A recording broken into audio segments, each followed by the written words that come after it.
28 मई को भारत के प्रधानमंत्री नरेंद्र मोदी जी ने भारत की नई संसद का उद्घाटन किया और इस भव्य संसद के अंदर हम देखते हैं कि भारत की संस्कृति से जुड़े हुए बहुत ही सुंदर सुंदर म्यूरल्स बनाए गए हैं और उनमें से एक म्यूरल है अखंड भारत का, जिसको लेकर हम देखते हैं कि हाल ही के दिनों में हमको विवाद देखने को मिलता है। खासकर हमको प्रतिक्रिया देखने को मिल रही है नेपाल से और पाकिस्तान से। Hello everyone and welcome to crazy GK trick. तो आज के इस वीडियो में हम डिस्कस करेंगे कि आखिरकार नेपाल ने जो हमारी नई पार्लियामेंट में अखंड भारत की मोरल पेंटिंग लगी है उसको लेकर क्या क्या कहा है और क्या ऑब्जेक्शंस लिए हैं। साथ में यहाँ पर हम पाकिस्तान की भी बात करेंगे क्योंकि पाकिस्तान ने भी अखंड भारत के मोरल पेंटिंग को लेकर आपत्ति जताई है। और फाइनली फ्रेंड्स, हम बात करेंगे अखंड भारत के बारे में। ये कॉन्सेप्ट कहाँ से आता है और इसकी परिकल्पना कब और कैसे की गई। आइए सबसे पहले बात कर लेते हैं नेपाल के बारे में। नेपाल में ये इशू इसलिए भी हाईलाइट हो रहा है क्योंकि नेपाल के प्राइम मिनिस्टर प्रचंडा जी भारत के दौरे पर हैं और ऑफिशियल तौर पर उनकी मोदी जी से बैठक भी हुई है। और इसी बीच हम देखते हैं कि नेपाल की मीडिया में अखंड भारत के मोरल को लेकर डिबेट और डिस्कशन चालू हो जाता है। खासकर जब farmer Nepali prime minister Babu Ram ji ये बोल देते हैं कि ये जो नई पार्लियामेंट में अखंड भारत का मोरल लगाया गया है वो कहीं ना कहीं पड़ोसी देशों के बीच में संदेह उत्पन्न करता है और जो एक ट्रस्ट विश्वास भारत और उसके पड़ोसी देशों के बीच में है उस ट्रस्ट को भी कम करता है। यहाँ पर ट्रस्ट डेफिसिट जो है वो धीरे धीरे बढ़ने लगेगा। उनका कहना था कि नई पार्लियामेंट में इस पेंटिंग की जरूरत नहीं थी, इससे भारत के जो डिप्लोमेटिक रिलेशंस हैं उसके पड़ोसी देशों के साथ उस पर असर पड़ेगा। यहाँ पर नेपाल के दूसरे former prime minister KP Sharma Oli ji ने भी ये कहा है कि अगर इंडिया जैसी कंट्री जो अपने आप को एक प्राचीन और एक शक्तिशाली देश की तरह देखती है और अपने आप को एक लोकतांत्रिक कंट्री बताती है और उस कंट्री के पार्लियामेंट में अगर नेपाल की टेरिटरीज मैप में दिखाई जाएंगी तो इस चीज को कहां से सही कहा जा सकता है। ऐसा कहते हुए उन्होंने अखंड भारत की म्यूरल पर अपना विरोध दर्ज कराया है। मैप को लेकर इंडिया और नेपाल के बीच में ये कोई पहला विवाद नहीं है। इससे कुछ समय पहले 2019 में इंडिया और नेपाल के बीच में एक और मैप को लेकर विवाद देखा गया था। उस समय इंडिया ने अपने पॉलिटिकल मैप में काला पानी वाला जो क्षेत्र है उसको उत्तराखंड के अंदर दिखाया था। इस चीज़ को लेकर नेपाल ने अपना विरोध दर्ज किया था और फिर इसके जवाब में नेपाल ने भी अपना खुद का पॉलिटिकल मैप दिखाया जहां पर काला पानी को उसने अपने क्षेत्र के अंतर्गत दिखाया था। और बाद में हम देखते हैं उस विवाद को भी डिप्लोमेटिक तरीके से हैंडल किया गया था। इस विवाद को भी बोला जा रहा है कि इंडिया और नेपाल के बीच में जो स्पिरिट ऑफ फ्रेंडशिप है और जो डिप्लोमेटिक मैकेनिज्म वर्षों से हमने डेवलप किया है उसके जरिए इस विवाद को भी सुलझा लिया जाएगा। आइए फ्रेंड्स, अब हम बात करते हैं कि आखिरकार पाकिस्तान ने इस मुद्दे पर क्या कहा है और किस तरह से उसने अपना विरोध दर्ज कराया है। हमारे parliamentary affairs minister Prahlad Joshi ji उन पहले भारतीय नेताओं में से हैं जिन्होंने सबसे पहले इस म्यूरल को अखंड भारत का नाम दिया। और यहाँ पर जैसे ये मुद्दा राजनीतिक मोड़ लेता है और दूसरे भारतीय राजनेता भी इस म्यूरल को अखंड भारत का नाम देते हैं तो यहाँ पर फिर पाकिस्तान के स्पोक्स पर्सन का बयान आता है। उनका कहना है कि इंडिया जानबूझकर बार बार अखंड भारत का मुद्दा उठाता है और ऐसा करना भारत की रिविजनिस्ट यानी कि संशोधनवादी और एक्सपेंशनिस्ट यानी कि विस्तारवादी मानसिकता को दर्शाता है। पाकिस्तान ने यह भी कहा कि भारत अपने पड़ोसी देशों पर और रिलीजियस माइनॉरिटीज पर अपनी आइडेंटिटी और अपनी संस्कृति को थोपना चाहता है। यहाँ पर पाकिस्तान का यह भी कहना था कि भारत में इस समय जो मौजूदा सरकार है वो विभाजनकारी और संकीर्ण राजनीति कर रही है, इसलिए बार बार वो अखंड भारत और ऐसे मुद्दे उठाती है जिससे उसको पॉलिटिकल माइलेज मिले और पॉलिटिकल गेन मिले इलेक्शंस के अंदर। यहाँ पर यह भी कहा गया कि इंडियन गवर्नमेंट इस वक्त विस्तारवादी महत्वाकांक्षाओं के साथ आगे बढ़ रही है जो उसके पड़ोसी देशों के लिए बिल्कुल भी सही नहीं है।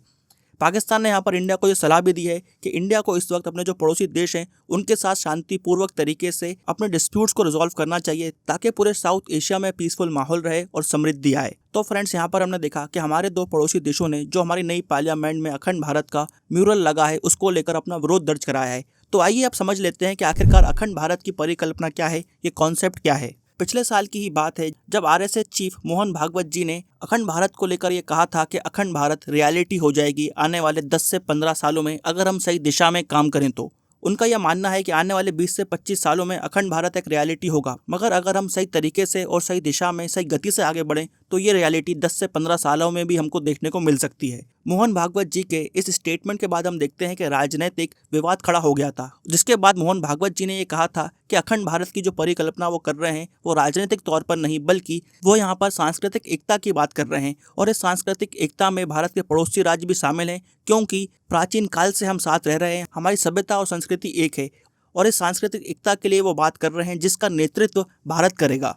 अगर हम इतिहास में और भी पीछे जाते हैं तो हम ये देखते हैं कि हमारे वेदों में हिमालय से लेकर समुद्र तक की जो भूमि है उसको भारतवर्ष और भारत भूमि कहा गया है।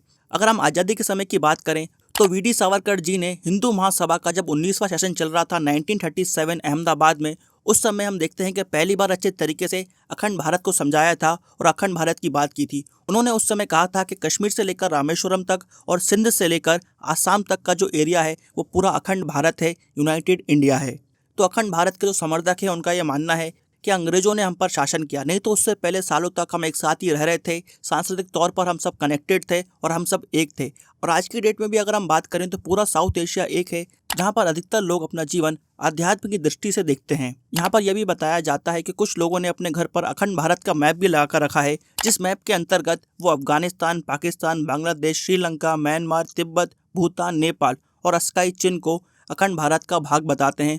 और इस मैप को कुछ पब्लिक प्लेसेस में भी दिखाया जाता है, जहाँ पर यह बताया जाता है कि आने वाले कुछ सालों में ये पूरे एरियाज अखंड भारत के अंतर्गत हमको दिखाई देंगे। 2016 में देवेंद्र जी की एक बुक आई थी जिसका नाम था अखंड भारत, संस्कृति ने जोड़ा, राजनीति ने तोड़ा। उन्होंने वहाँ पर विष्णु पुराण, भागवत पुराण का रेफरेंस दिया था और बताया था कि किस तरह से हमारा जो साहित्य है वो ये बताता है कि प्राचीन भारत के अंतर्गत श्रीलंका, म्यांमार, थाईलैंड, बाली जो आज की डेट में इंडोनेशिया में है, फिलीपींस, मलेशिया, ये सब क्षेत्र भारत के अंतर्गत आते थे। उनका यहाँ पर मानना था कि भारत के अंदर अफगानिस्तान, ताशकंद, समरकंद जो सेंट्रल एशिया के पार्ट हैं, ये सब पार्ट भी भारत के अंतर्गत ही आते थे। और जब 7वीं 8वीं शताब्दी में हमको इस्लामिक शक्तियों का उदय देखने को मिलता है, उसके बाद हम देखते हैं कि ये एरियाज भारत के मैप में हमको दिखाई नहीं देते हैं। और उनका भी ये मानना है कि अब भारत के उदय का समय आ गया है और फिर से एक बार हमको जो प्राचीन भारत में अखंड भारत दिखा था, वही अखंड भारत हमको आने वाले समय में देखने को मिलेगा। यहाँ पर इन बातों को भी हाईलाइट किया जाता है कि इंडिया को खासकर जो हमारे पड़ोसी देशों में समस्याएं चल रही हैं, जैसे कि पाकिस्तान में, श्रीलंका में या फिर और भी किसी पड़ोसी देश में, उन समस्याओं को लेकर समाधान देना चाहिए और उनकी मदद करनी चाहिए। नहीं तो ऐसा होगा कि इन देशों को चाइना का सपोर्ट मिलेगा और फिर ये पड़ोसी देश चाइना के हाथ में चले जाएंगे। यहाँ पर यह भी बताया जाता है कि भारत हमेशा से ही एक यूनाइटेड लैंड रहा है। अफगानिस्तान, पाकिस्तान, तिब्बत, श्रीलंका, बांग्लादेश, ये सब एरियाज भारत के अंतर्गत ही आते थे। और यहाँ पर जो लोग रहते हैं, भले वो किसी भी धर्म के हों, मूल रूप से सांस्कृतिक तौर पर वो हिंदू ही हैं। और यहाँ पर ये बोला जाता है कि बाहर की फोर्सेस, खासकर वेस्टर्न फोर्सेस और जो भारत पर आक्रमण हुए हैं, उस वजह से कुछ चेंजेस आए हैं, मगर वो चेंजेस आर्टिफिशियल है। और आने वाले समय में फिर से हमको सांस्कृतिक एकता देखने को मिलेगी पूरे साउथ एशिया में, ऐसा यहाँ पर बताया जाता है। यहाँ पर यह भी बोला जाता है कि पूरे भारत की और उसके पड़ोसी देशों की जो सुरक्षा है, समृद्धि है, खुशहाली है और शांति है, वो एकजुट होने में छुपी हुई है। और अगर ये पूरा क्षेत्र एकजुट हो जाएगा तो यहाँ पर हमको ये सब चीज़ें देखने को मिलेंगी। तो फ्रेंड्स, ये है विचारधारा अखंड भारत की। आप अखंड भारत के बारे में क्या सोचते हैं और किस तरह से इस मुद्दे को देखते हैं, कमेंट बॉक्स में जरूर बताइएगा। तो फ्रेंड्स, यहाँ पर हमने भारत की नई पार्लियामेंट में जो अखंड भारत का म्यूरल है उसको लेकर जो विवाद देखने को मिल रहा है उसको बहुत डिटेल में डिस्कस किया है। आई होप आपको ये वीडियो इन्फॉर्मेटिव लगा होगा। ऐसे और वीडियो देखने के लिए इस वीडियो को लाइक करें, शेयर करें और हमारे चैनल को सब्सक्राइब करें। Till then friends, bye bye and take care.